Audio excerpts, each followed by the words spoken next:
nós estamos dando início ao estudo dessa noite e, como de costume, nós vamos começar aqui do nosso lado esquerdo. Tudo bem, Vicente? Boa noite.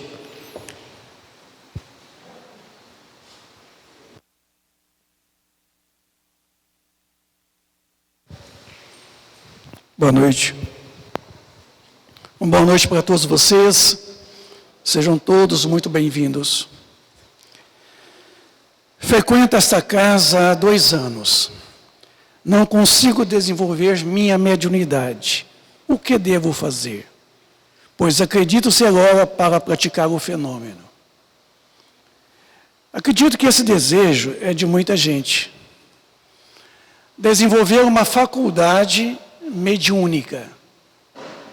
Penso que a pretensão de muitos frequentadores da casa espírita seria de poder ver, ouvir, ser instrumento dos espíritos para uma comunicação verbal, psicográfica. Mas não é bem assim. Mediunidade não é coisa que a gente compra na farmácia, um hormônio, e toma esse hormônio e esse desenvolve a faculdade. Não.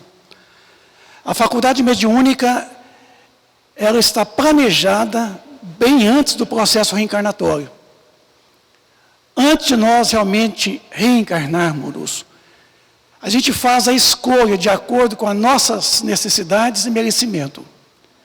Trazemos então em nós mesmos, em nossa constituição perispirítica e física, a predisposição orgânica para a eclosão do fenômeno mediúnico, que inicialmente ele pode estar dentro da chamada mediunismo, ou ele pode estar também mais ou menos mais tarde como mediunidade.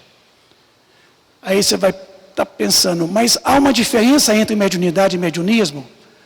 Há uma grande diferença. Embora o fenômeno mediúnico, ele pertence àqueles que praticam o fenômeno de forma fazendo para ver como é que fica, praticando aleatoriamente, sem conhecimento de causa, sem uma moral evangélica, sem conhecimento do fenômeno.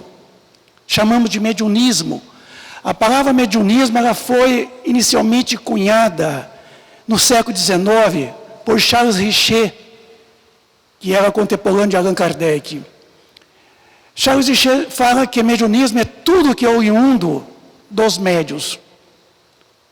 Com isto, esse mesmo fenômeno oriundo através dos médios, ele pode, mais cedo ou mais tarde, dependendo do interesse do médium, a partir do momento em que ele busca a sua melhoria interior, a sua reforma, a sua evangelização, esse fenômeno realmente ganhar qualidade.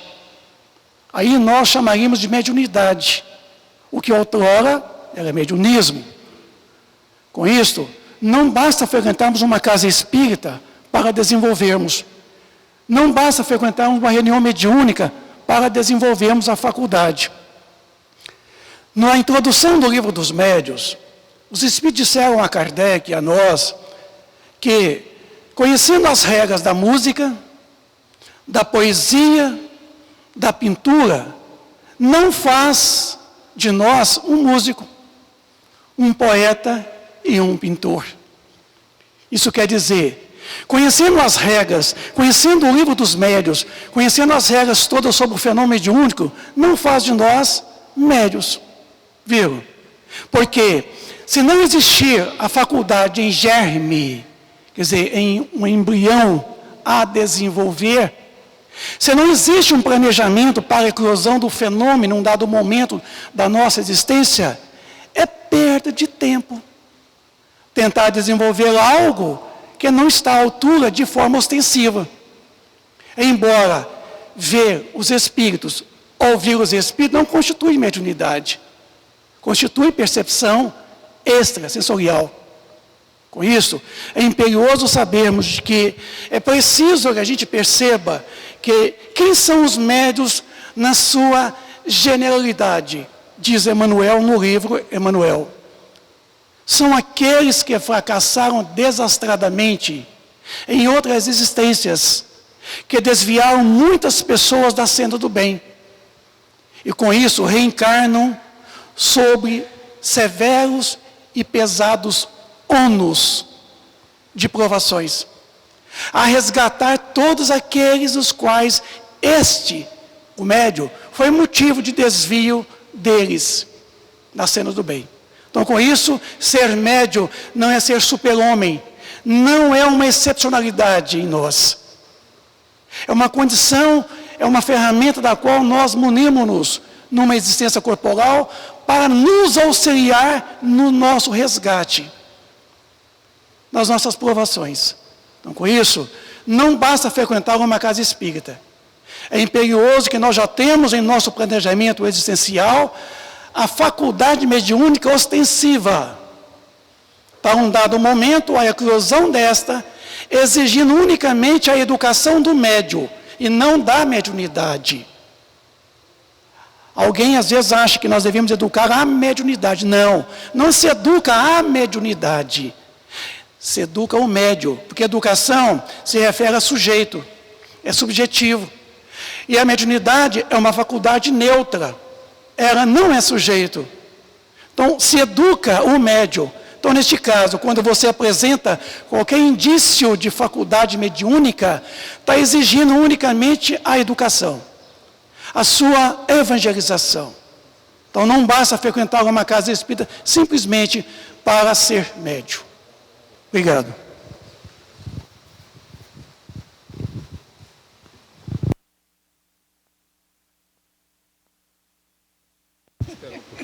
Muito bem, Vicente. Quem foi o professor Denizar? Pois bem, Hippolyte Léon Denizar Rivail, né, que mais tarde assumiria o pseudônimo de Allan Kardec, era um educador francês, discípulo de Henri Pestalozzi. Aliás, ele, quando tinha aproximadamente 13 para 14 anos, ele foi estudar na escola de Everdun, na Suíça, que era um centro de educação do qual Henri Pestalozzi era o tutor. E então ele foi estudar com o Pestalozzi, e lá ele formatou os seus caracteres, né, dentro da filosofia de Pestalozzi e dentro da pedagogia de Pestalozzi. E em alguns momentos, quando o Pestalozzi se ausentava, ele começou a assumir o lugar dele, mas depois de um tempo, já formado, ele voltou para Paris, e chegando lá, montou uma escola que usava os métodos pestalozzianos, né? O método de Pestalozzi, numa síntese, ele diferencia no seguinte aspecto. A educação da época era uma educação muito rigorosa, baseada nos regimes militares, né? Os alunos, eles, se não conseguiam aprender, eles sofriam até castigos físicos. E era uma hierarquia, era uma estrutura bem aos moldes da hierarquia militar, como eu já disse. Pois bem, Pestalozzi, ele traz um conceito um pouco diferente, um conceito de olhar para o educando, tentando tirar o que o educando tem de melhor, o que ele tem de diferente. Então, ele substitui a metodologia militar pela metodologia dos sentimentos, da afetividade, do relacionamento entre professor e educando, né? Melhorando essa condição. Então, Pestalozzi inaugurou uma nova fase na educação e o professor Denizar, ele seguiu esses chamados métodos pestalozzianos. Pois bem, já na idade adulta, aproximadamente com 50 anos de idade, ele conheceu as chamadas mesas girantes, que foi um fenômeno, né, que trouxe um grande movimento na França. Essas mesas girantes despertou o interesse da comunidade científica, dos leigos em geral, da comunidade religiosa, por este fenômeno interessante, porque as pessoas estavam se encontrando para conversar com os espíritos através das chamadas mesas girantes. E ele começou a observar aquele fenômeno, né? A princípio ele era descrente, ele não acreditava nele, porque ele era um homem da área da pesquisa, um homem da área da educação, né? Cético por natureza, mas ele começou a perceber que pessoas de grande saber, de grande conhecimento, né? Estavam envolvidos naquilo. Por exemplo, Victor Hugo, o grande poeta Victor Hugo, conversava com os espíritos nas chamadas mesas girantes, né? No Palácio de Versalhes, Napoleão III, sobrinho de Napoleão Bonaparte, que era o imperador da época, conversava com os espíritos também. Pois bem, então esse fenômeno virou uma coqueluche na Paris dos idos de 1860 aproximadamente. Eis então que ele começou a pesquisar esse fenômeno, começou a participar de umas reuniões espíritas ou mediúnicas, né? Na casa da senhora Playmanzon, no primeiro momento, e então ele começou a observar essas reuniões usando os chamados métodos científicos, que é basicamente observação e experimentação. Depois de um grande período, né, ele fundou uma sociedade chamada de Sociedade Parisiense de Estudos Espíritas, e junto com outros homens, ele começou a estudar os fenômenos espíritas e a dialogar com as chamadas forças espirituais. E o resultado desse diálogo nós conhecemos como as chamadas obras básicas do Espiritismo. Aí sim, neste momento, ele assume o pseudônimo de Allan Kardec. Por quê? Ele entendia que, como ele já era um homem muito conhecido na academia francesa, as pessoas poderiam confundir a teoria espírita com a teoria do professor Denisard. Então, ele se absteve, digamos assim, né, desse rótulo de personalismo e assumiu o pseudônimo de Allan Kardec, para dar mais liberdade, mais autenticidade aos espíritos, porque, na verdade, ele dizia isso, a obra espírita não é do Allan Kardec. Ela tem sim o concurso dele, mas a obra é dos espíritos. Ele foi o intermediário, ele foi o grande precursor de todo esse movimento de nascimento da doutrina espírita. E, como em 1869, não é isso, se não me trai a memória, ele desencarnou, né? 1869. Né? E ele finaliza a obra espírita, a codificação espírita. A partir daí, vieram outros continuadores das obras espíritas, né? E até hoje nós temos esses continuadores que trouxeram as obras complementares às obras básicas.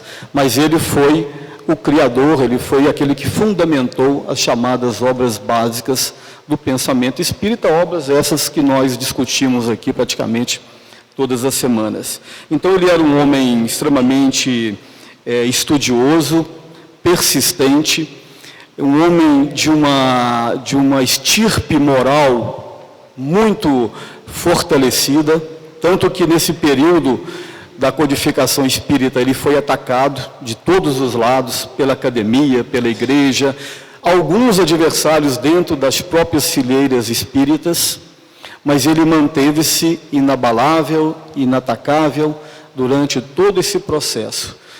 Alguns o acusaram de se enriquecer através das obras espíritas, o que não foi verdade, é muito o contrário disso, mas enfim, é um homem que nós chamamos então de codificador da doutrina espírita, Hippolyte Léon Denisard Rivail. Boa noite a todos. A pergunta é a seguinte: o que a doutrina espírita tem a dizer de regressão? Bom, a reencarnação, que é um dos princípios fundamentais da doutrina espírita, a pluralidade das existências, ela tem muito a nos dizer no sentido da regressão, que é também conhecida como TVP, regressão de memória. Por quê? Porque todos nós, espíritos encarnados, submetidos ao processo de reencarnação, a título de evolução espiritual, precisamos necessariamente de esquecer experiências do passado, de esquecer, de zerar novamente a nossa trajetória, a fim de que nós possamos caminhar sem tantas amarras que a lembrança de experiências anteriores nos trariam.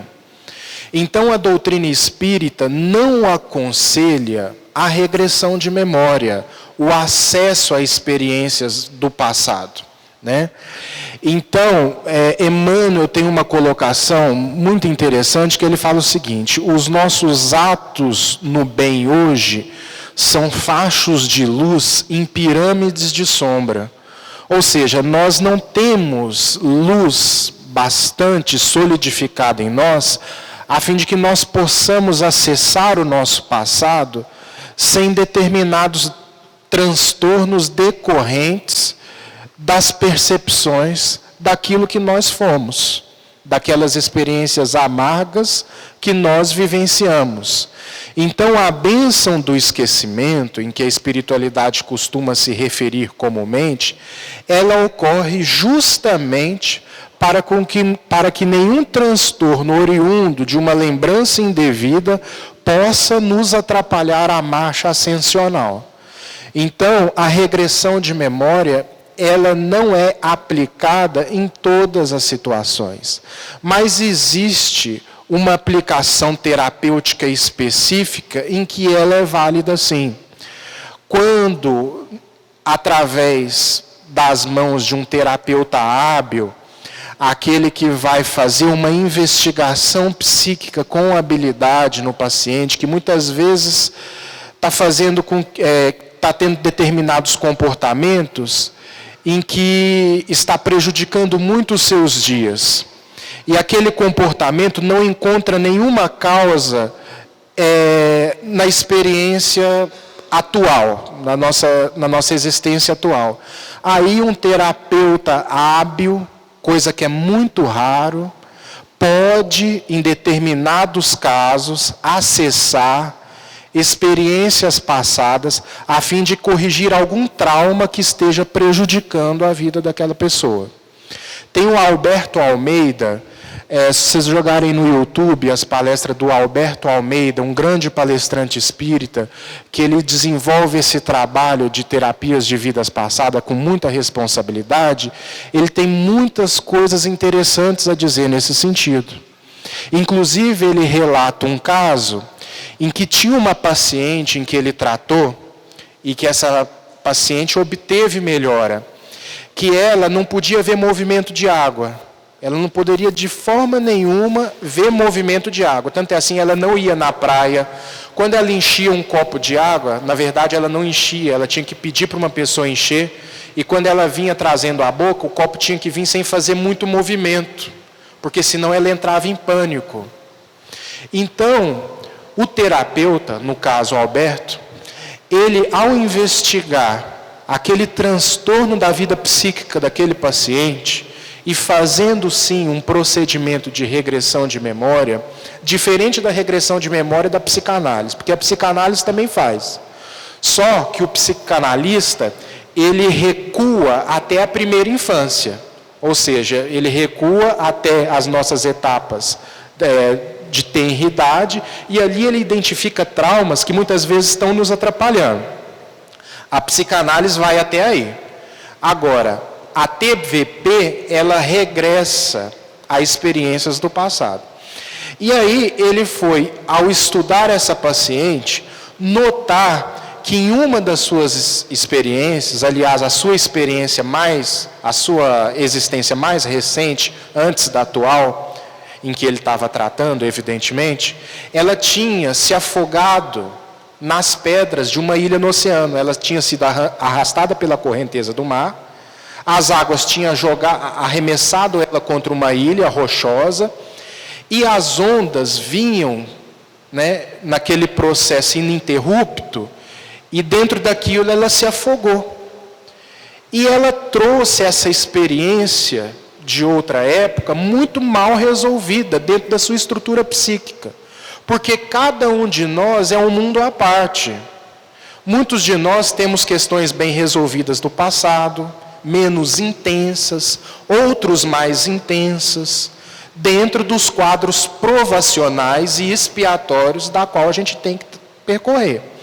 Então, ele fazendo essa anamnese profunda no psiquismo daquela paciente, ele recorreu àquelas causas, ele remontou as causas daquele trauma, e a partir daí ele desenvolveu a sua terapêutica.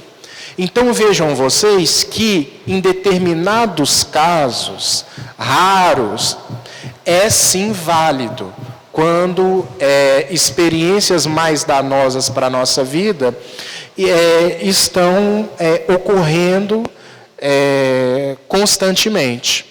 Mas, de uma maneira geral, esse acesso não é permitido. Não adianta nada eu querer saber, quem que eu fui em existência passada. Eu queria tanto saber quem que eu fui, eu queria tanto saber por que eu estou sofrendo essa provação que eu estou atravessando. Então, essa é uma postura de leviandade em torno dessa realidade espiritual da reencarnação. Ou seja, muitas das vezes nós podemos, com esse acesso, não só trabalhar um trauma, mas nós podemos também reativar um trauma. Então, por isso que não é aconselhável em todas as situações. Essa paciente conseguiu trabalhar um trauma com acesso preciso da sua experiência.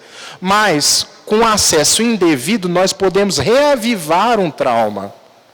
Então, por isso que é necessário com que a gente tenha muita cautela e não querer saber muito o que a gente foi. O Espírito Emmanuel também ele fala, quer saber André Luiz, aliás, perdão. Quer saber quem você foi? Analisa as suas tendências. Analisa as suas aptidões. Daí você vai conseguir tirar uma dedução lógica daquilo que a gente foi. Analisa principalmente as suas imperfeições. A partir delas a gente consegue tirar muitas conclusões daquilo que fomos. Né? E a partir dessas conclusões nós começamos a nos trabalhar através de uma postura de bom senso, de discernimento. Tem um caso, só para encerrar, chegou uma mulher eufórica para conversar com o Chico Xavier, porque ela tinha descoberto que ela tinha sido em existência passada.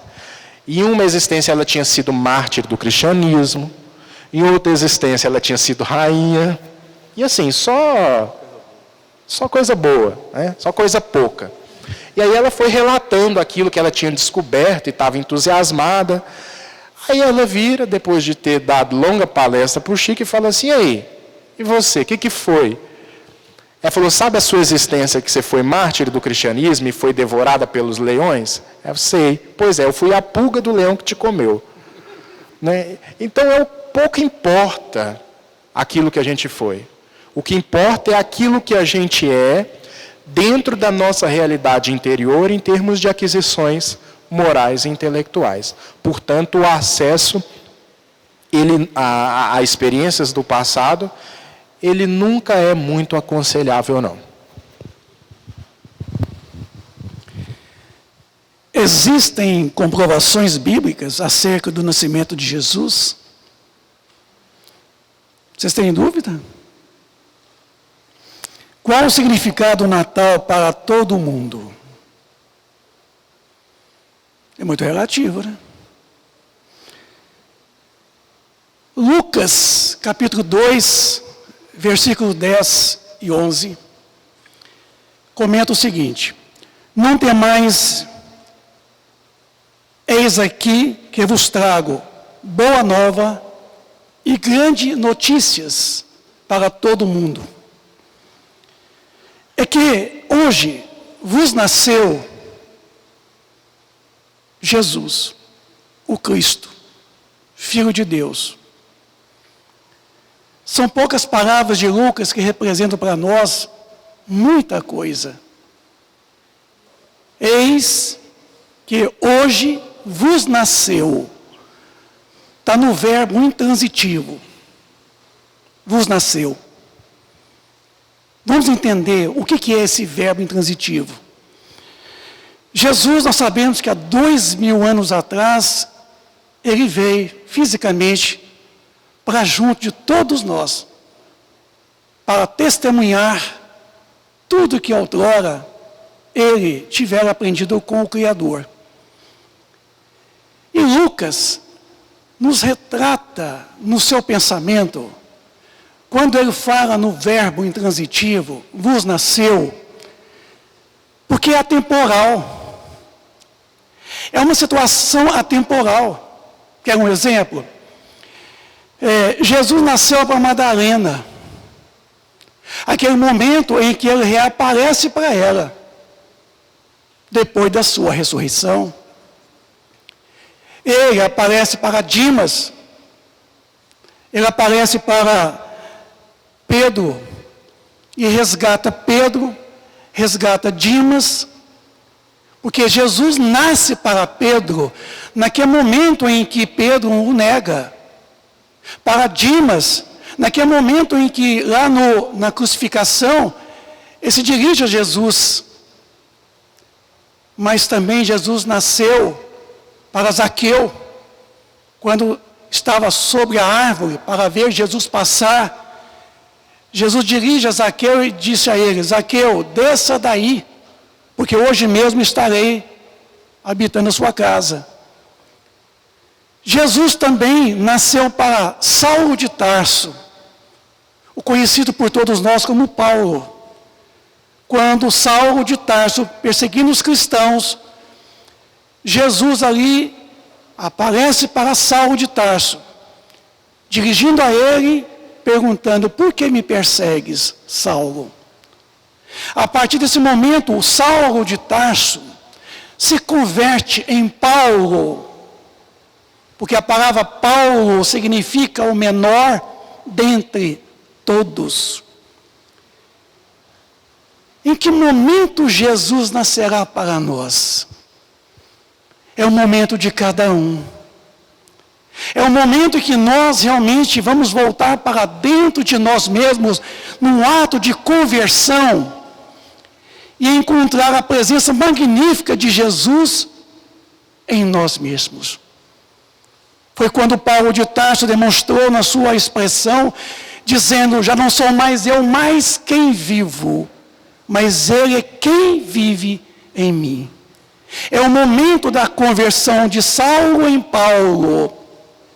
É o momento em que Jesus nasce. Foi por isso que Lucas disse: hoje vos nasceu. Em qualquer momento da humanidade, em qualquer tempo da humanidade, Jesus poderá nascer para cada um de nós. Mas não como há 2000 anos atrás, que no princípio era o Verbo se fez carne e habitou entre nós, e nós não reconhecemos a sua glória, o seu poder. É preciso então começarmos no nosso dia a dia. O Natal não pode ter um significado unicamente de consumismo exacerbado, de um capitalismo que nos leva realmente a comprar tudo e presentearmos o outro com bens materiais. Enquanto o maior presente que poderíamos dar ao outro é a amizade, o sentimento de amor, o sentimento de perdão. Então o Natal não pode ser simplesmente uma noitada toda que nós passamos comendo e bebendo e farreando, para no outro dia estarmos numa ressaca brava. O Natal tem que ter um sentido de nascimento, porque a palavra Natal quer dizer nascimento. E todos os anos Jesus renasce. Está aí para cada um de nós. Basta que nós o encontremos em nós mesmos, buscando esse sentimento de identidade com Jesus. Por isso que eu disse que o significado é muito relativo.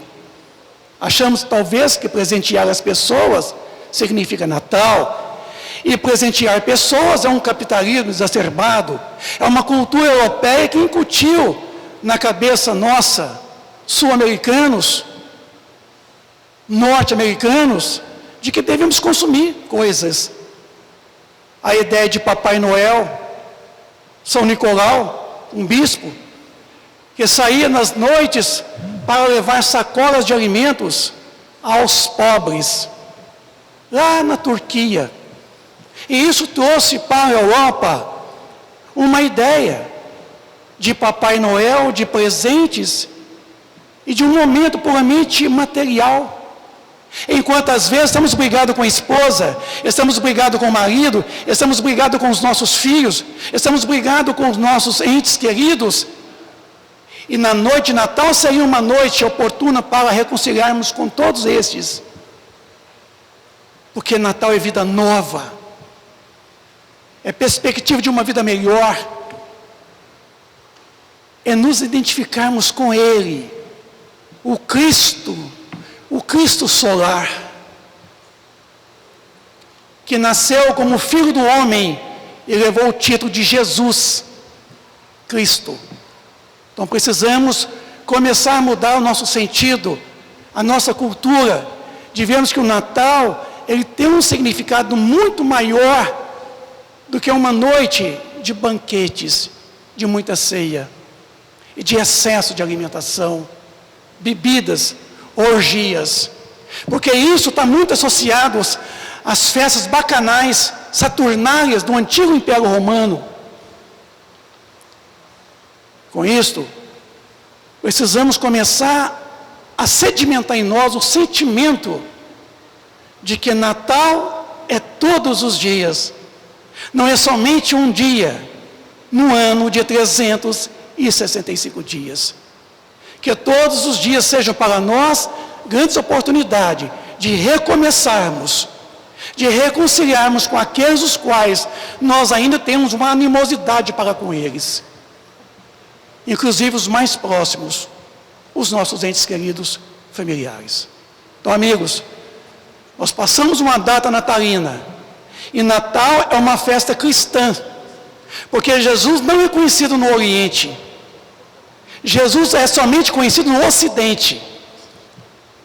No Oriente existem outros chamados mitos da história da humanidade, deuses com D minúsculo, Apolo, Hermes, Hércules, tantos outros que realmente nasceram de uma virgem, que era um conceito mitológico, que todo Deus deveria nascer de uma virgem. Um Deus mitológico não poderia nascer de uma mulher não virgem. Com isso, levou realmente a ideia da igreja a criar o dogma da virgindade de Maria, e de que Jesus veio de uma existência corporal através de uma virgindade, de uma senhorita que era virgem, não no sentido de perder realmente aquela virgindade que nós chamamos, mas a virgindade de um espírito melhor, mais organizado, mais puro, pertencendo à segunda ordem dos espíritos, e não pertencendo realmente à terceira ordem que todos nós pertencemos. Então, é um dogma que a igreja coloca, e que até hoje nós estamos ainda muito acostumados, porque nós somos levados pela mídia ao consumismo exacerbado. Nós temos que comprar presente, temos que presentear. E o melhor presente seria realmente o Natal, aquela noite de Natal, uma noite para reconciliar com ele, com ela, com os nossos filhos, com o nosso patrão, quem sabe os nossos funcionários e vizinhos. Então fica aí essa mensagem de Lucas: hoje vos nasceu, o verbo intransitivo, vos nasceu. Que esse momento seja um momento então que Jesus nasça para cada um de nós.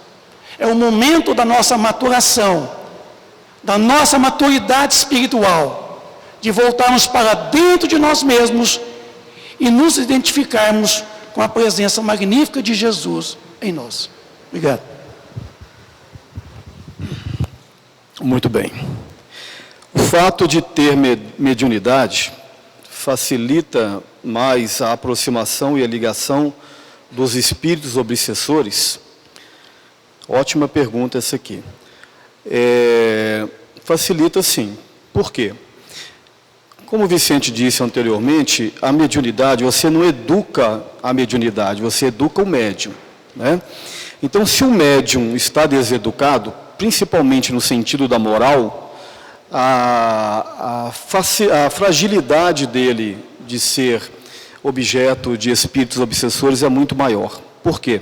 Porque o médium, o médium ostensivo, como a própria palavra diz, ele está mais ostensivamente ligado ao plano espiritual, ele está mais suscetível de uma comunicação com o mundo espiritual, ao contrário daqueles que não são médiuns ostensivos. porque todos somos médios, segundo Allan Kardec.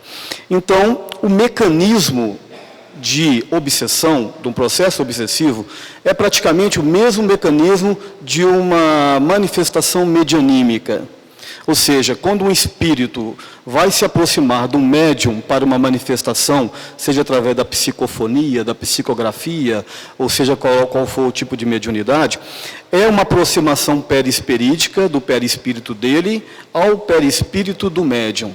Então, o médium ostensivo é aquele que está com um canal, digamos assim, a percepção extrasensorial dele está mais aberta, mais suscetível dessa comunicação.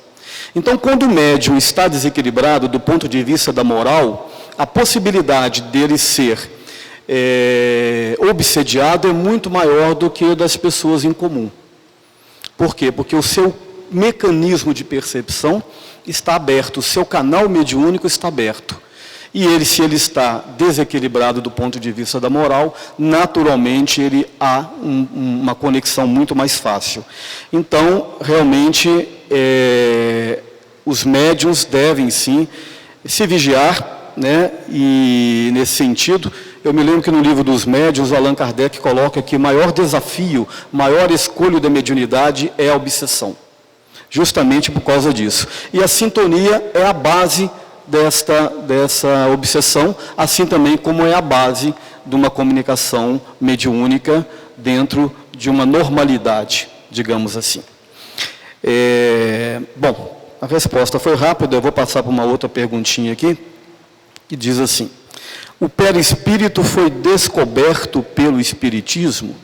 Não, não foi descoberto pelo Espiritismo, não. O conceito de perispírito, ele é antigo. Os gregos o chamavam de sínedon, Paracelso o chamava de corpo sidérico, os egípcios o chamavam de Ka. Então, o entendimento da conceituação do perispírito, ela é muito antiga. Agora, coube sim ao Espiritismo trazer um embasamento científico, né, para teorizar o chamado perispírito. Agora, a palavra perispírito, sim, é uma criação do Espiritismo, é a criação de Allan Kardec. Peri quer dizer em torno, espírito, em torno do espírito. Né? Mas o conceito é o mesmo dos antigos. E Allan Kardec, falando sobre ele, lá no livro dos Espíritos, se não me trai a memória, na questão 257, ele afirma que o perispírito é aquilo que faz a ligação entre o espírito e a matéria. E é feito de uma matéria sutil, de uma matéria quintessenciada. Então ele é matéria, só que é uma matéria sutil, numa outra frequência, né? Bem mais sutil. E no livro A Gênese, ele afirma que o perispírito é aquilo que faz do espírito um ser abstrato, um ser concreto. Ou seja, ele é a roupagem da manifestação do espírito. Parece meio complicado, mas vamos entender. Na questão 88, Kardec pergunta: qual é a forma do espírito? A forma do espírito. A resposta é: o espírito não tem forma. Ele é, se quiserdes, um clarão, uma chama, uma centelha. Então, o espírito, na sua essência, é um foco de energia, é um foco energético. E ele, para se manifestar, ele precisa de uma roupagem. E essa roupagem é aquilo que o Espiritismo chamou de perispírito. É lógico que eu estou sintetizando aqui o conceito, porque a matéria dá para a gente ficar aqui horas debatendo, né, Vicente? Então, o homem desencarnou, o corpo físico vai entrar em decomposição, ele então volta à dimensão espiritual através do seu corpo espiritual. Então, o perispírito é aquele que acompanha o espírito à sua volta ao campo espiritual. E o coloca nas regiões espirituais que estão compatíveis com a sua frequência, com a sua sintonia. O André Luiz tem uma fala que diz assim: o influxo do poder diretivo da nossa mente estabelece um campo eletromagnético do qual o nosso pensamento vibra em regime fechado, determinando assim o peso específico do nosso perispírito e o habitat que lhe compete. Então, se o perispírito tem peso, é matéria, o que nos coloca no mundo espiritual depois dessa experiência física, basicamente é o peso do perispírito, que é consequência do nosso campo consciencial. Então, desencarnou, a criatura volta ao mundo espiritual, se apresenta ao mundo espiritual através da sua morfologia perispirídica, e lá ele continua a sua trajetória de evolução. Voltou para a reencarnação, volta junto o perispírito também. Então, basicamente, é mais ou menos isso. Só um adendo. Com relação a esse peso específico do perispírito, tem um pesquisador norte-americano, se eu não me engano, que ele atestou o peso do perispírito. E ele deduziu do peso, aliás, por uma experiência que ele fez. Ele era um médico, se eu não me engano, que acompanhava pacientes no CTI, em estado terminal. E ele falou assim, se existe algo que sobrevive ao corpo, deve ter um peso. E aqueles pacientes cuja a patologia era irremediável e que a medicina já tinha decretado o desencarne para aqueles pacientes, né, o óbito, ele submetia aqueles pacientes numa cama que era uma espécie de balança, uma balança muito precisa. E toda vez que havia o desenlace, que havia o desencarne, dava uma diferença de 21 gramas. Eu não sei quem já ouviu essa teoria. E toda vez que o paciente morria, desencarnava, falecia, retornava, 21 gramas nessa balança. Então é interessante a gente parar para refletir quando André Luiz fala de peso específico do perispírito. Aí quando ele falou que era 21 gramas, eu até desisti da dieta. Eu falei assim, vai ser tudo padrão mesmo? As mulheres aí que... 21 gramas, olha só. Estou brincando, é questão de saúde e dieta. Mas é interessante para a gente refletir. Tem uma pergunta que me trazem aqui, que na verdade ela é muito extensa, eu vou tentar enxugar para poder estar respondendo. Ou pelo menos tentando, porque não se trata bem de uma pergunta, mas mais de um desabafo, como a própria pessoa coloca aqui. Então a gente vai procurar comentar alguma coisa dentro das nossas limitações. Pessoa assim, boa noite. Ela felicita a todos os frequentadores, a nós, e diz assim, tire minha dúvida. Na véspera de Natal, tive várias discussões com minha mãe.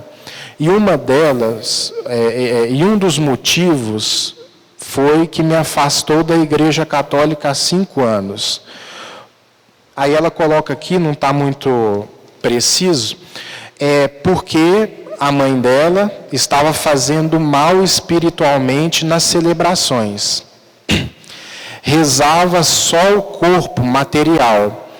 A alma, vamos dizer, o espírito refletido, seu, não estava ali no momento que a mãe dela estava de cabeça baixa, chorando, em vez de estar erguida, louvando, agradecendo a Deus.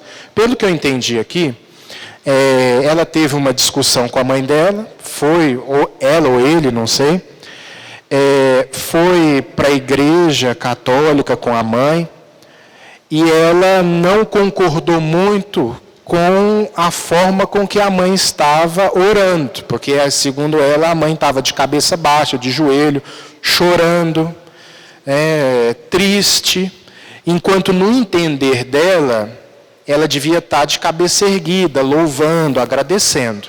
Pelo menos foi isso que eu entendi aqui. Fiz algum erro em falar com minha mãe? Fez. É difícil a gente falar isso. Mas por que eu digo? E é difícil a gente falar também que errou, né? Mas cada um tem uma maneira de expressar a fé. Cada um tem uma forma de pedir a Deus. Muitas vezes nós desconhecemos a realidade íntima de cada um no ato de orar, no ato de se entregar a uma prece. Então, muitas vezes ela poderia estar cabisbaixa chorando, mas extremamente emocionada e feliz, ao contrário da sua dedução de pensar que ela estava triste. Então é muito relativo quando a gente observa uma pessoa e diz assim, poderia estar fazendo a oração desse jeito e não desse. Tá? Isso aí a gente não deve entrar nesse terreno, porque senão a gente acaba cometendo mais prejuízo do que benefício no sentido do socorro àquela pessoa. Então, se ela estava de joelho ali, chorando, a postura daquele que observa deveria ser a de respeito, a do silêncio, e não a de recriminar o ato. É a mesma coisa. A pessoa chega para mim e diz assim: você acha que eu devo acender uma vela para orar? Eu falo assim: senhora, se você quiser acender, e se te faz bem, você deve acender. Porque muitas vezes são os recursos que aquele espírito, naquele momento de consciência em que ele se encontra, precisa, necessita para ativar um sentimento dentro de si. Outros já não vão precisar daquilo mais, daquela âncora, daquele arrimo, não vão precisar. Então, bom para eles, como se diz. Agora, não é porque eles estão em um momento de consciência determinado que eles vão recriminar outros momentos de consciência. Então, ao você falar com a sua mãe, eu creio sim que você deu uma deslizada. Tá certo? A gente pode até vir a conversar depois, mais especificamente, quando a gente encerrar o nosso perguntas e respostas aqui. Mas a nossa postura deve ser, ainda mais tratando de mãe, né? Ainda mais se tratando de mãe. Aí aqui ela continua. Aí a tia também parece que se envolveu na situação, porque parece que a mãe ficou chateada com a repreensão. Eu só dou a minha opinião se alguém vem e me chega e fala. E aí, se eu tenho que fazer alguma crítica, a pessoa me consultou.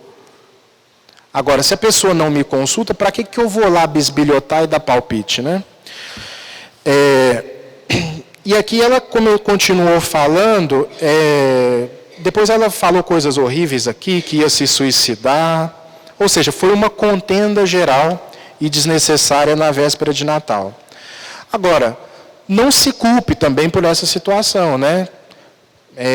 Procure não se cobrar tanto, né? Reavalie as suas atitudes, né?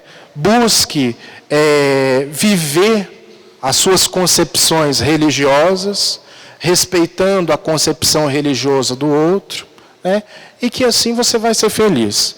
A partir do momento em que a gente começa a atacar o modo da pessoa expressar a sua fé, a gente cai na craveira comum, a gente cai no mesmo erro que outros líderes religiosos de outras denominações religiosas cometem.